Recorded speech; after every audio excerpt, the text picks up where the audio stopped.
Hello everyone, my self उत्तम सिंह चौधरी और आज की क्लास में हम पढ़ेंगे 11th फिजिक्स का यूनिट्स एंड मेजरमेंट का सेकंड पार्ट। लास्ट की क्लास में मैंने आपको क्या पढ़ाया था?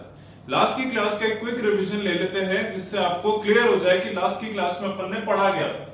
लास्ट की क्लास में अपन ने पढ़ा था कि अपन फिजिकल क्वांटिटीज क्या होती है, फिजिकल क्वांटिटीज कितने टाइप की होती है, fundamental quantities and derived quantities. Fundamental quantities क्या होती है, बेसिक एसआई यूनिट्स क्या होती है। फिर अपन ने चार टाइप के सिस्टम पढ़े थे, CGS system, FPS system, MKS system और लास्ट पढ़ा था SI system of the units. फिर अपन ने पढ़ा था कि कन्वर्ट करने के लिए टेबल्स कैसे होती हैं, कि अगर आप मीटर को हाई में कन्वर्ट करना चाहते हो या लो में कन्वर्ट करना चाहते हो।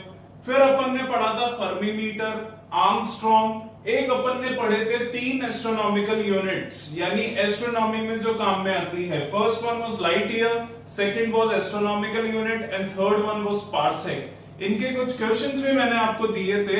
आई होप वो चीज आपके समझ में आ गई हो। नाउ अपन पढ़ेंगे second part and what is that? Methods to measure length को मेजर करने के लिए क्या मेथड्स होते हैं?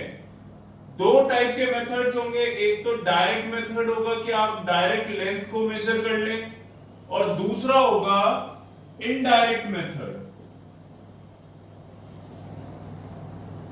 यानी पहले केस में object is approachable to you. आज इस मार्कर की लेंथ पता करनी है, सो ये मेरे को अप्रोचेबल है, मैं डायरेक्ट स्केल से इसकी लेंथ मेजर कर लूंगा। या मुझे इसका डायमीटर मेजर करना है तो मैं क्या करूंगा, स्क्रू गॉज काम में ले लूंगा। सो एक मेथड होता है direct method when the object is approachable to you, और दूसरा मेथड आता है indirect method when the object is not approachable to you. ये अपने को डिटेल में पढ़ने हैं। ये तो बेसिक मीटर स्केल काम में ले सकते हो, नॉर्मल स्केल, इंच टेप, कुछ भी काम में ले सकते हो। सेकंड आता है वर्नियर कैलिपर। वर्नियर कैलिपर एक डिवाइस होता है जो छोटी लेंथ को मेजर करने के काम में आता है। Screw gauge, screw gauge basically diameter, circular objects का डायमीटर निकालने के काम में आता है। सो इसको ज्यादा डिटेल में पढ़ना नहीं है। इनडायरेक्ट मेथड्स क्या क्या होते हैं उन्हें अपन को डिटेल में पढ़ना है। सो पहला मेथड आता है ट्रायंगुलेशन मेथड।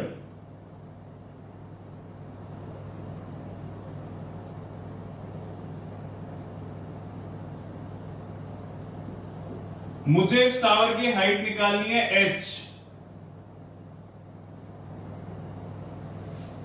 ये टावर की हाइट में किसी स्केल या इंच टेप से तो निकाल नहीं सकता। सो कैसे निकालेंगे?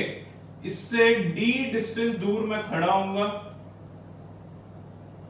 यहां से इसके टॉप का एलिवेशन देखूंगा, थीटा एंगल बना रहा है सपोज करो। सो कॉट थीटा कितना हो जाएगा? बेस अपॉन परपेंडिकुलर यानी D by H. So H कितना आ जाएगा? D upon cot theta. यानी इसकी हाइट कैसे निकालेंगे? ये टावर से मैं कुछ डिस्टेंस दूर खड़ा हूंगा, वो डिस्टेंस मुझे नोन होगा। उसके बाद इसके टॉप पे मैं एलिवेशन एंगल देखूंगा थीटा, सपोज करो 30, 45, 60 जो भी आता है। फिर बेसिक ट्रिग्नोमेट्रिक लॉ जो आपने 10th क्लास में पढ़ा है वो लगा के मैं क्या निकाल लूंगा, इसका हाइट। अब ये टावर अप्रोचेबल था, मैं इसके बॉटम तक जा सकता था। सपोज करो ऐसा कोई टावर है जिसके बॉटम तक आप नहीं जा सकते, तो उसमें क्या काम में लिया जाता है? ये टावर है h हाइट का, मुझे इसकी h हाइट निकालनी है, बट ये टावर को मैं अप्रोच नहीं कर सकता। सो मैं इससे कुछ डिस्टेंस दूर खड़ा हूंगा, वहां से थीटा 1 एंगल बना रहा है। फिर d डिस्टेंस आगे जाऊंगा जो कि मुझे नोन है ये d। फिर वापस इसके टॉप को देखूंगा तो ये थीटा 2 एंगल बना है। ये डिस्टेंस अभी अननोन है, ये भी अननोन है, पर मुझे h निकालना है। इस डिस्टेंस को x मान लेते हैं। अब cot थीटा 2 निकालो क्या हो? बेस अपॉन परपेंडिकुलर, यानी d plus x upon H. फिर cot थीटा 1 निकालो, क्या होगा? Base upon perpendicular x upon H. दोनों इक्वेशंस को माइनस कर दो,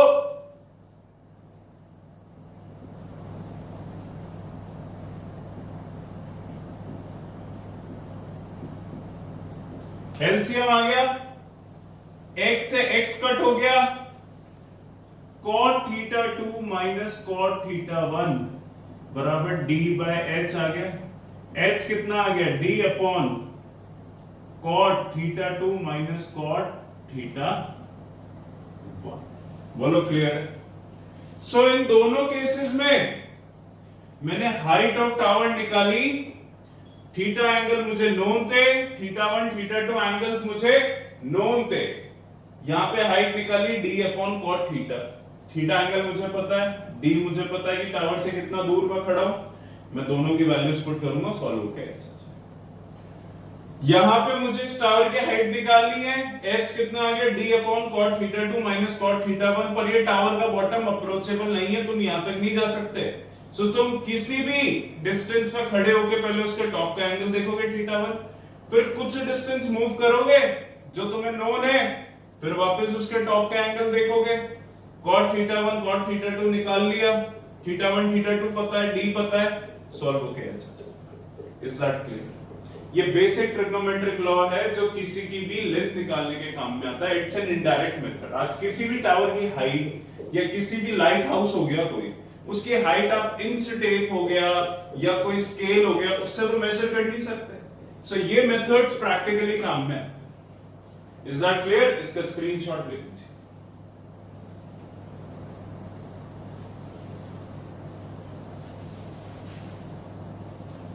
नाउ इसके बाद indirect method to find the length, to measure the length. पहला पढ़ा ट्रायंगुलेशन मेथड, अगला मेथड क्या आता है उसको देख लो।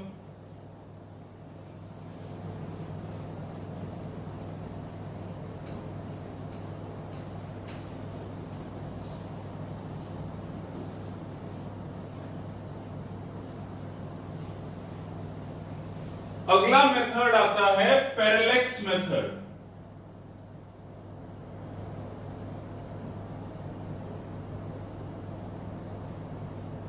पैरेलैक्स मेथड क्या होता है? पैरेलैक्स मेथड को मैं आपको समझाना चाहूंगा।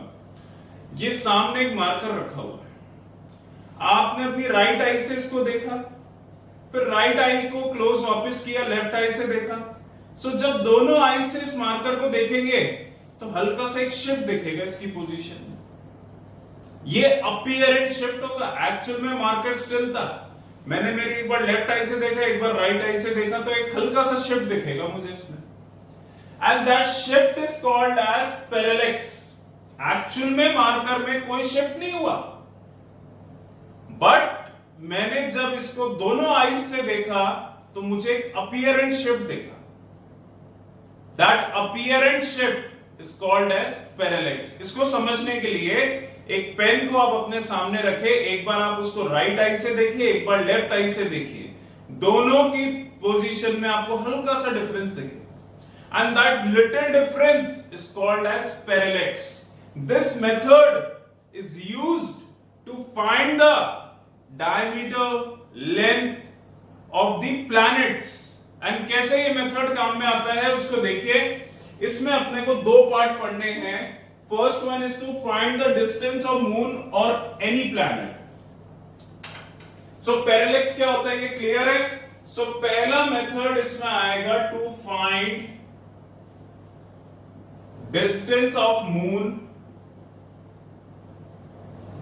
और एनी अदर प्लैनेट, किसी और प्लैनेट। और वो कैसे काम में आएगा देखिए इसको। ये अर्थ है, दिस इज द प्लैनेट जिसका डिस्टेंस मुझे निकालना है अर्थ से। इस पी प्लैनेट का डिस्टेंस मुझे अर्थ से निकालना है। सो अर्थ के ए पॉइंट से और बी पॉइंट से टेलीस्कोप की मदद से मैं इस प्लैनेट को देखूंगा।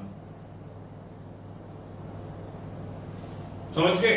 टेलीस्कोप लिया एक पॉइंट से और इस प्लैनेट को देखा, सो वो टेलीस्कोप कुछ ना कुछ तो एंगल बनाएगा।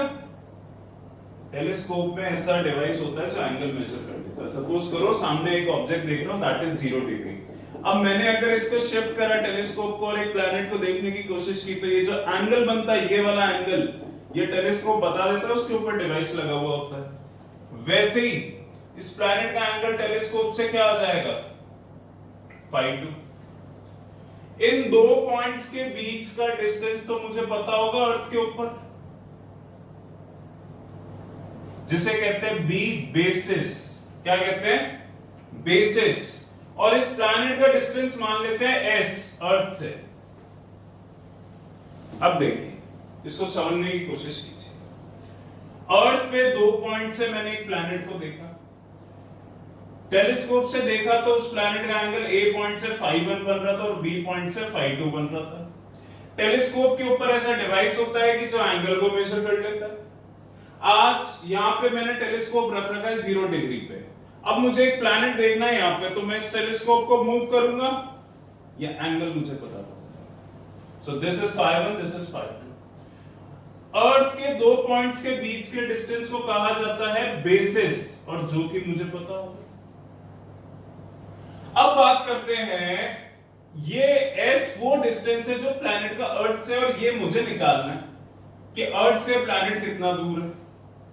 सो ये लाइन ड्रॉ कीजिए, ये φ1 एंगल है, ये भी φ1 होगा, ऑल्टरनेट इंटीरियर एंगल, ये φ2 है, ये भी φ2 होगा। अब आपने 10th में एक छोटा सा फॉर्मूला पढ़ा है, angle is equal to R upon radius. बोलिए यस और नो। यहां पे एंगल कितना है, φ1 प्लस φ2। आर कितनी है, b, और रेडियस कितनी है, s। s कितना आ जाएगा, b अपॉन φ1 प्लस φ2। ये आ गया प्लैनेट का डिस्टेंस। b तो ऑब्वियसली मुझे पता होगा, अर्थ के दो पॉइंट्स के बीच का डिस्टेंस। ये एंगल भी मुझे नोन है, b, φ1, φ2 तीनों नोन है, उनकी वैल्यूज यहां पुट कीजिए, सॉल्व होके ऐसा जाएगा, that is the distance of planet from the earth. So इस मेथड को कहा जाता है पैरेलैक्स मेथड। इसमें एक और मेथड आता है स्टार की पोजीशन डिटरमाइन करना, वो भी सेम मेथड है, उसमें भी कोई डिफरेंस नहीं है। तो आप किसी भी मून, अर्थ के पास जो मून है, या कोई भी प्लैनेट हो गया, या कोई भी स्टार हो गया, उसका डिस्टेंस अर्थ से पैरेलैक्स मेथड काम में लेके निकाल सकते हैं। सो पहला मेथड अपन ने पढ़ा ट्रायंगुलेशन मेथड, जो ट्रिग्नोमेट्रिक पे बेस्ड था। अगला अपन ने पढ़ा पैरेलैक्स मेथड। पैरेलैक्स मेथड क्या था, the apparent shift in the position of a object when you see it from two different eyes.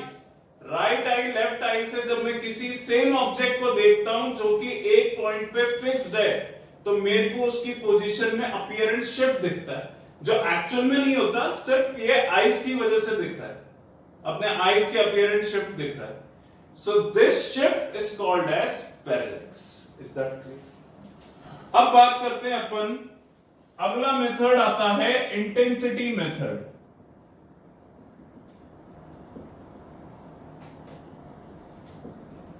ये इंटेंसिटी मेथड क्या है, इसके बारे में मैं आपको कुछ पढ़ रहा हूं, उसको आप सुनिएगा ढंग से।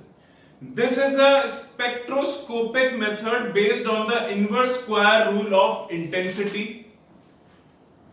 According to this law, the intensity of illumination at a point is inversely proportional to the square of distance from the source of light. यानी ये क्या कहना चाहता है, स्पेक्ट्रोस्कोपिक मेथड। स्पेक्ट्रोस्कोपिक मेथड क्या होता है, आज कोई भी ऑब्जेक्ट है, लास्ट की क्लास में मैंने आपको पढ़ाया था, अपन फंडामेंटल यूनिट्स पढ़ रहे थे, जिसमें अपन ने पढ़ा था इंटेंसिटी ऑफ लाइट कैंडेला। जब मैंने आपको ये चीज पढ़ाई थी कि कोई भी सोर्स ऑफ लाइट होता है जो लाइट को एमिट करता है, तो लाइट की इंटेंसिटी जितना आप उस सोर्स से दूर जाते जाओगे, इंटेंसिटी कम होती जाएगी। सो ऐसे डिवाइसेस आते हैं जिन्हें स्पेक्ट्रोस्कोपिक डिवाइसेस कहते हैं, जो लाइट की इंटेंसिटी को मेजर करते हैं। आज ये सोर्स है, इसके पास सपोज कीजिए लाइट की इंटेंसिटी है 2000, फिर थोड़ा दूर चले गए, लाइट की इंटेंसिटी हो गई 1200, और दूर चले गए 800 और दूर चले गए 500। सो लाइट की इंटेंसिटी को आप मेजर कर सकते हैं in the number. So her star, ये स्टार का डिस्टेंस निकालने के काम में आता है। इसमें एक रूल होता है कि जो इंटेंसिटी ऑफ लाइट होती है that is inversely proportional to the distance travelled by the light. यानी जितना ज्यादा डिस्टेंस लाइट ट्रैवल करेगी उतनी कम उसकी इंटेंसिटी हो जाएगी। ऑब्वियसली सोर्स ऑफ लाइट से जितना दूर लाइट आ जाएगी उतनी कम उसकी इंटेंसिटी हो जाएगी। Is that clear? सो एक स्टार अपनी लाइट एमिट कर रहा है, उस स्टार की इंटेंसिटी I1 ले लेते हैं, उसका डिस्टेंस R1 ले लेते हैं। सो पहले स्टार का I1 इनवर्सली प्रोपोर्शनल होगा R1 स्क्वायर। एक दूसरा उसके पास में एक और स्टार है, नियर बाय स्टार, उसकी इंटेंसिटी I2 मान लेते हैं। सो उसमें भी ये लॉ लगेगा, I1 बराबर K R1 स्क्वायर, I2 बराबर K R2 स्क्वायर। दोनों इक्वेशन को डिवाइड कर दीजिए। सो ये क्या हो जाएगा, R2 square upon R1 square. अब मुझे दूसरे प्लैनेट का इंटेंसिटी पता है, रेडियस पता है, ओ डिस्टेंस पता है, नियर बाय स्टार। एक स्टार है, दो स्टार है, फर्स्ट और सेकंड स्टार दोनों पास पास में। पहले की इंटेंसिटी तो मैं स्पेक्ट्रोस्कोपिक डिवाइस की मदद से निकाल लूंगा कि उसके लाइट की इंटेंसिटी क्या। दूसरे की इंटेंसिटी भी उसी से निकाल लूंगा। दूसरे का डिस्टेंस भी मुझे पता है, मुझे पहले का डिस्टेंस निकालना है, नहीं मुझे R1 निकालना। सो R1 निकालने का यहां पे क्या तरीका होगा बेटे, R1 अपॉन R2 का स्क्वायर क्या हो जाएगा, I2 अपॉन I1, जो कि ये दोनों मुझे नोन है, R2 नोन है, R1 निकालना है। सो R1 कितना हो जाएगा, R2 under root I2 upon I1। ये इंटेंसिटी मेथड कहलाता है। आज ये दो स्टार्स हैं, दोनों की इंटेंसिटी अर्थ पे लाइट की, दोनों की लाइट की इंटेंसिटी अर्थ पे क्या होगी वो मैं निकाल लूंगा स्पेक्ट्रोस्कोपिक डिवाइस की मदद से। यानी मुझे I1 और I2 नोन है। अब मुझे इस पहले स्टार का डिस्टेंस नहीं पता, पर दूसरे का पता है, R2 पता है, R1 नहीं पता। सो ये मेथड काम में लेके मैं R1 निकाल सकता हूं। अब मुझे दोनों स्टार्स का नोन है, सपोज करो उसके पास में एक और स्टार है थर्ड, उसका भी ऐसे निकाल लूंगा, फोर्थ फिफ्थ। तो आप अर्थ के ऊपर जितने स्टार्स हैं उनका डिस्टेंस निकाल सकते हैं इंटेंसिटी मेथड काम में लेके। ये लाइट पे बेस्ड होता है। Is that clear? इसको एक बार स्क्रीनशॉट ले लीजिए, आगे एक और मेथड पढ़ा देता हूं।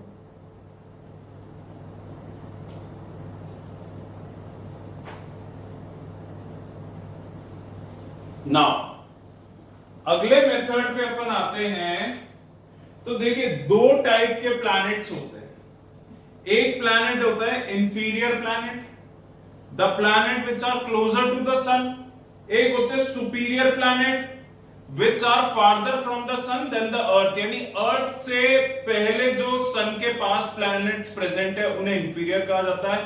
अर्थ के बाद जो प्लैनेट्स प्रेजेंट है सन से जो फार्दर है उन्हें सुपीरियर प्लैनेट्स कहा जाता है। सो अपना नेक्स्ट मेथड आता है कोपर्निकस मेथड, प्लैनेट्स का डिस्टेंस निकालने के लिए। ये क्लियर है?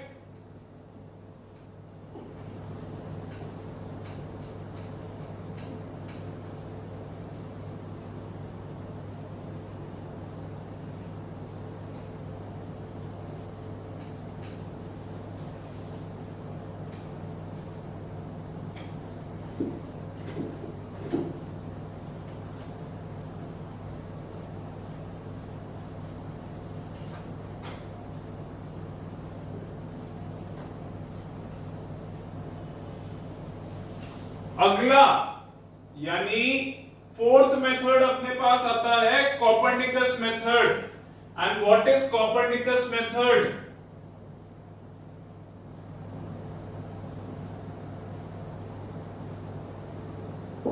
What is this method? I am reading an assumption, उसको सुन लीजिएगा। Copernicus assumed circular orbits for the planets. The angle formed by the Earth between the earth planet direction and the earth sun direction is called as planet elongation. As shown in the figure, RPS is the distance of the planet from the sun, RPE is the distance of planet from the earth, and RES is the distance of earth from the sun. Epsilon is the planet's elongation. So ये कैसे काम में आएगा इसको देखिए. अभी मैं inferior का निकाल रहा हूं. ये एक सर्कुलर ऑर्बिट है जिसमें अर्थ रोटेट होती है. This is earth. इसमें ये प्लैनेट रोटेट होता है, इंफीरियर प्लैनेट है. यहां पे सन प्रेजेंट है. अब ये एक ट्रायंगल बन गया, ढंग से देख लीजिए. ये डिस्टेंस होगा RPS, distance of planet and the sun. ये होगा RPE, distance of planet and the earth. और ये होगा RSE, distance of sun and earth. और ये जो एंगल बना रहा है इसे एप्सिलॉन. अब कोपर्निकस मेथड में क्या होता है, एक प्लैनेट है अर्थ से जो ज्यादा क्लोजर है. ये अर्थ से अपन ने इस प्लैनेट को देखा और फिर सन को देखा. जब इस प्लैनेट को अपन ने अर्थ से देखा और टेलीस्कोप को सन की तरफ घुमाया, सो अपने को एंगल नोन हो जाएगा, ये epsilon. Is that clear? Epsilon को कहते हैं एलोंगेशन एंगल. बोलिए. सन, इस प्लैनेट को अपन ने अर्थ से टेलीस्कोप की मदद से देखा, फिर सन की तरफ टेलीस्कोप को अपन ने रोटेट किया, तो अपने को वो एंगल नोन हो जाएगा एप्सिलॉन. अब ये हो गया एप्सिलॉन एंगल. सो हाइपोटेनियस, परपेंडिकुलर, बेस. अब बात करते हैं सन और अर्थ का डिस्टेंस अपने को नोन है 1 AU. पिछली क्लास में पढ़ाया था. What is 1 AU? The average distance between the sun and the earth. उससे मैं आरपीई और आरपीएस निकाल सकता हूं. सबसे पहले लगा दीजिए साइन एप्सिलॉन. साइन थीटा क्या होता है? परपेंडिकुलर अपॉन हाइपोटेन्यूज, यानी आरपीएस अपॉन आरएसई. प्लैनेट सन का डिस्टेंस, सन अर्थ का डिस्टेंस. सन अर्थ का डिस्टेंस मुझे पता है, सो आरपीएस मेरे पास आ जाएगा प्लैनेट और सन का साइन एप्सिलॉन मल्टीप्लाइड बाय आरएसई. बोलिए क्लियर है? प्लैनेट अर्थ का निकालना है, लगा दीजिए cos epsilon. R base upon hypotenuse. So planet और अर्थ का डिस्टेंस भी मेरे पास आ गया कॉस एप्सिलॉन आरएसई. बोले क्लियर है क्या कोपर्निकस में? उसके बाद कई मेथड्स आते हैं इसमें, और वो कई मेथड्स क्या होते हैं? लेजर मेथड, रेडार मेथड, सोनार मेथड. जैसे इंटेंसिटी मेथड में लाइट की इंटेंसिटी मेजर हुई, लेजर मेथड में क्या करते हैं? लेजर को सेंड करा जाता है. सोनार में साउंड को यूज करा जाता है. सो ये वो मेथड्स है जिसमें अलग अलग रेस को यूज करा जाता है टू फाइंड द डिस्टेंस. देखिए क्या होता है सोनार मेथड में, आपने पढ़ा था, डेप्थ ऑफ द सी निकालने के काम में आता है. क्यों? स्पीड ऑफ साउंड आपको पता है, टाइम आपको पता है. तो स्पीड ऑफ साउंड आपको पता होती है वाटर में कितनी होती है, टाइम आपको पता होता है साउंड कितनी देर में वापस आ रहा है. आप डिस्टेंस निकाल लेते हैं, speed is equal to distance upon time के फॉर्मूले से. Is that clear? एक मेथड और बताता हूं, डायमीटर ऑफ मून अगर आपको निकालना है तो आप कैसे निकालेंगे.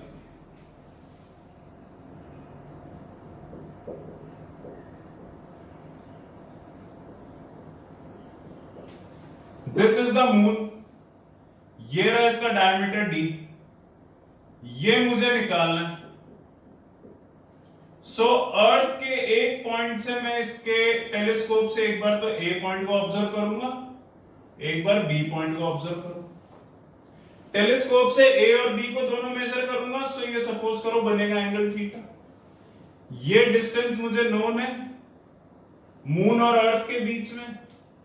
वो मैं पहले किसी और मेथड से पैरेलैक्स से निकाल लूंगा जैसा मैंने आपको बताया था. अब यहां पे फॉर्मूला लग जाएगा angle is equal to arc upon radius. Angle है थीटा, आर्क है डी, रेडियस है S, D is equal to क्या आ गया, एस थीटा। देखिए एस मुझे पहले से नोन है, मैं पैरेलैक्स मेथड से डिस्टेंस ऑफ मून और अर्थ निकाल लूंगा। थीटा एंगल मैंने टेलीस्कोप से मेजर कर ही लिया है, सो डायमीटर ऑफ मून। सो आप किसी भी प्लैनेट का डायमीटर भी निकाल सकते हैं। Is that clear? इसका स्क्रीनशॉट ले लीजिए, एक दो न्यूमेरिकल्स मैं आपको करूंगा। सो सबसे पहला एग्जांपल,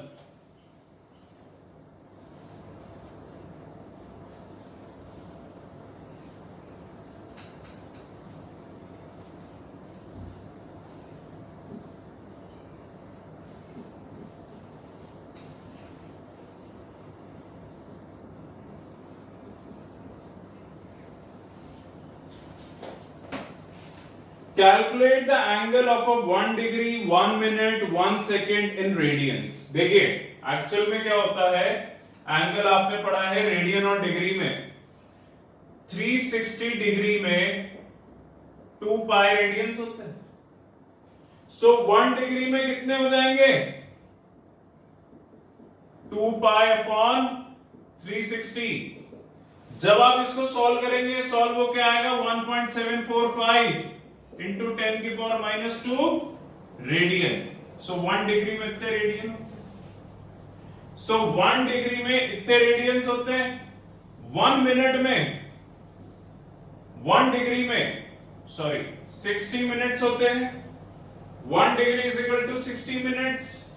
सो 1 मिनट में कितने हो गए, 1/60 डिग्री। अब ये तो डिग्री में आ गया, रेडियन में कन्वर्ट करना है।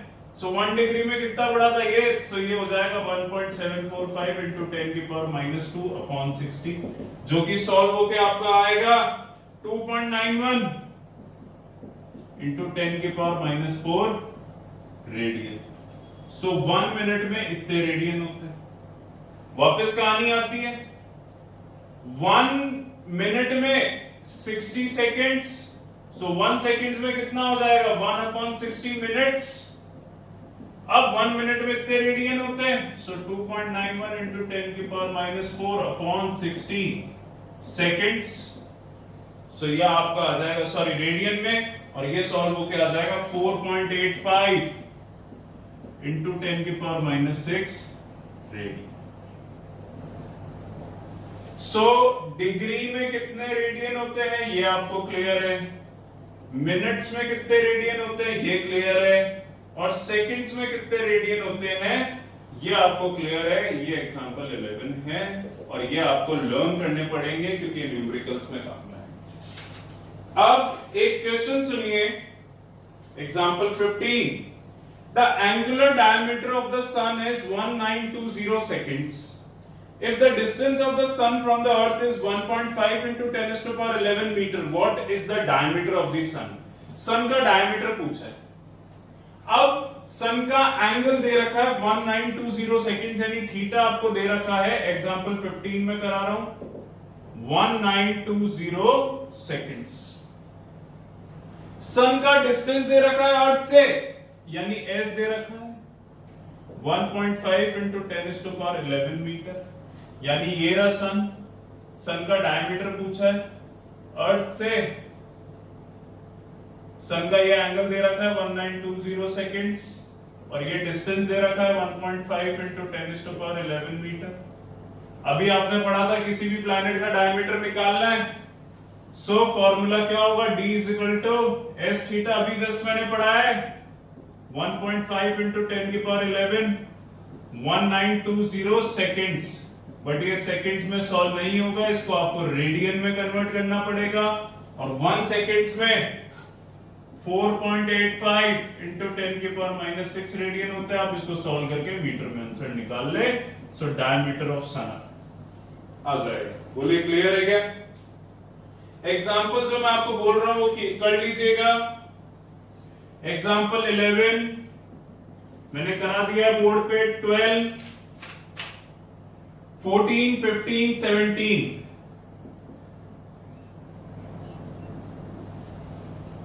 Question 1, 2, 3, 4, and 6.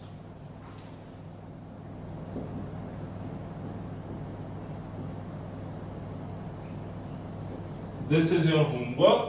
आपको कोई भी डाउट है आप शाम को फोन करके मेरे से पूछ लें. क्लियर है? ये टॉपिक इसके एक स्क्रीनशॉट आप ले लीजिए.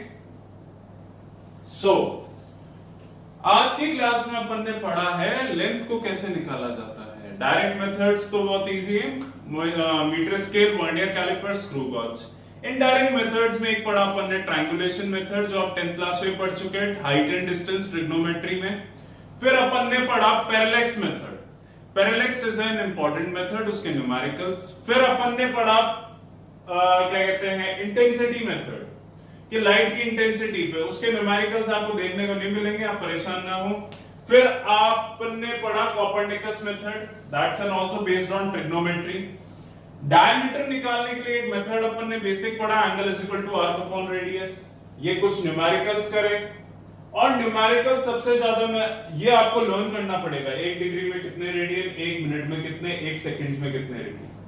फिर ये डायमीटर के क्वेश्चंस आ सकते हैं, पैरेलैक्स पे क्वेश्चंस आ सकते हैं, सोनार लेजर मेथड पे अगर क्वेश्चंस आते हैं तो वहां आपको स्पीड दी हुई होगी, टाइम दिया हुआ होगा, डिस्टेंस निकालना होगा. So basic speed distance time का फॉर्मूला काम में है.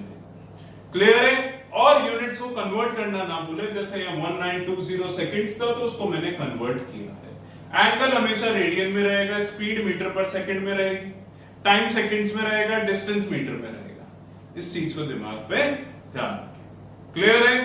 Thank you so much. कोई भी डाउट्स आए आप मेरे से फोन करके पूछ सकते हैं, बट काम अपना रेगुलर करें. इनको एज अ नोट्स ही अपनी कॉपी में डेली कॉपी करें, इससे आपकी लर्निंग और ज्यादा अच्छी होगी. Thank you so much.